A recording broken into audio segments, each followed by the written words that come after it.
Hi, John Scott, the old storyteller. Another story from my long ago Christmas past. This one is when we moved into Winston-Salem from the farm. I must mention that up until that point we had Christmas trees, though we didn't really have presents.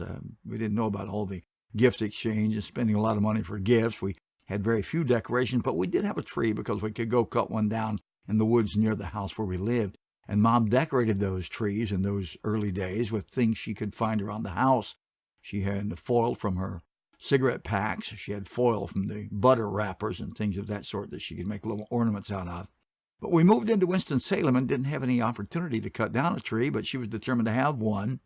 We walked down the way and there was a Christmas tree lot. This is going to be amazing too by today's standards, but a 3 to 4 foot live tree cost 50 cents. 6 feet and above were $1.50. And that's the truth. We couldn't even afford that, but Mom noticed that when they prepared the trees, they would cut the bottom 6 or 8 inches off the tree and throw that in a pile, and each of those little stumps would have 2 or 3 limbs on it. Well, Christmas Eve, Mom said, let's go see if that lot's still open. I said, have you got money to buy a tree? And she said, no, but they might leave some behind. We went, and they had moved away, taking all the trees with them, but those little stumps were there. Mom gathered up an armload and told each of us to gather up an armload, and so the boys and I, the brothers and I, carried those limbs back to the house. Mom used her butcher knife. We didn't even have an axe or anything to really cut with, no saw in the house, but used her butcher knife to cut those limbs off the small stumps.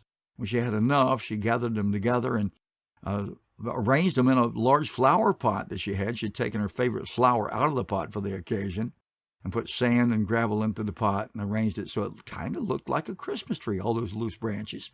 And then she proceeded to decorate that tree with the ornaments that she'd made out of foil and hung by sewing thread from the limbs. There were no electric lights, but she did put a lamp close by that could light the tree a little bit.